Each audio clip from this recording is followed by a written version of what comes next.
Shalom semuanya.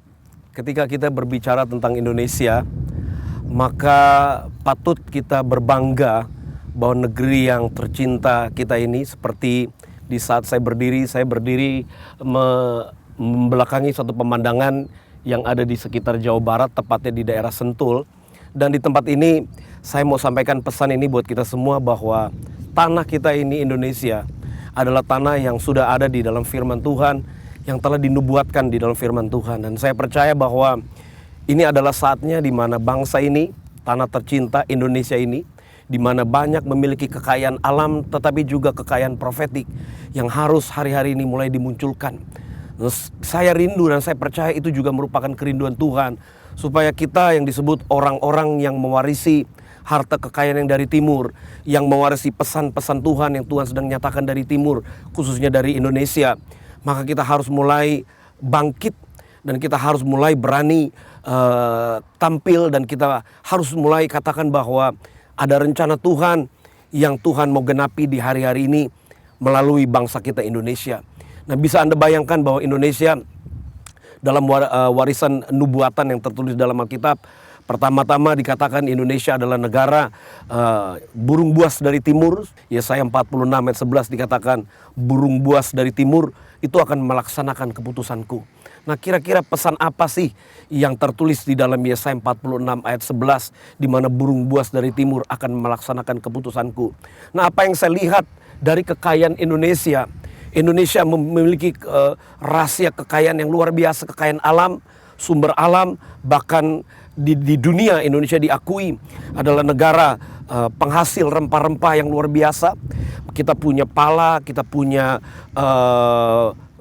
cemara, kita punya pohon gaharu, kita punya cengkeh. Nah, semua itu berbicara tentang rempah-rempah. Dan di dalam Alkitab, peran rempah-rempah itu amat sangat penting, khususnya di dalam pembangunan bait suci. Karena rempah-rempah itu berbicara satu mezbah, satu dupa, satu ukupan yang naik di hadapan Tuhan, di mana kalau kita lihat dari tabernakel Musa, maka ukupan itu ada persis di perbatasan antara ruang kudus dan ruang maha kudus. Jadi kalau kita lihat ukupan ada di situ, berarti peranan Indonesia yang diakui oleh dunia adalah negara penghasil rempah-rempah yang terbesar di dunia.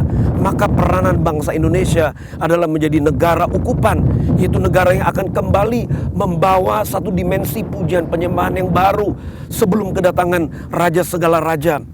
Dan Alkitab juga menyatakan bahwa di atas pujian dan penyembahanlah maka Tuhan itu akan hadir. Nah, melalui pesan yang saya bagikan buat kita semua, maka kita harus menyadari panggilan kita sebagai bangsa ukupan, di mana Tuhan menunggu kehadiran dari bangsa Indonesia adalah orang-orang yang kaya di dalam pujian penyembahan. Ketika kita memahami hal itu dan kita mulai aplikasikan dalam kehidupan kita sehari-hari, saya percaya inilah yang ditunggu-tunggu di dalam arena profetik, di dalam waktu Tuhan di akhir zaman. Satu bangsa dari timur yang kaya dengan pujian penyembahan harus sekarang mulai muncul dengan begitu beraneka ragam tradisi.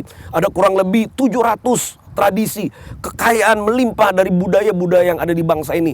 Berarti itu berbicara tentang kekayaan penyembahan, kekayaan rempah-rempah yang harus mulai kita adopsi, harus mulai kita terjemahkan, yang harus mulai kita masukkan di dalam agenda Tuhan. Saya percaya gereja Tuhan, kita semua orang-orang percaya, kalau kita sudah masuk di dalam panggilan ini, betapa dahsyatnya peranan Indonesia di dalam gerakan Tuhan di akhir zaman. Jadi mari sama-sama saya himbau, saya dorong kita semua sebagai orang yang percaya, mari kita masuk di dalam firman Tuhan, khususnya di dalam hari-hari ini. Ketika Tuhan sedang berbicara tentang kedalaman, mari kita masuk lebih dalam lagi. Kita harus bergerak lebih dalam lagi. Kita masuk di dalam apa yang Tuhan telah nubuatkan tentang kita. Maka lihatlah, ketika kita sudah ada di dalamnya, maka kemuliaan Tuhan yang mengatasi segala langit itu akan hadir di tengah-tengah perkumpulan orang-orang yang memuji dan menyembah Tuhan. Jadi mari kita masuk terus di dalam rencana Tuhan. Mari kita genapi. Seperti Daud pernah menulis di dalam Mazmur pasal yang ke-40 dikatakan begini.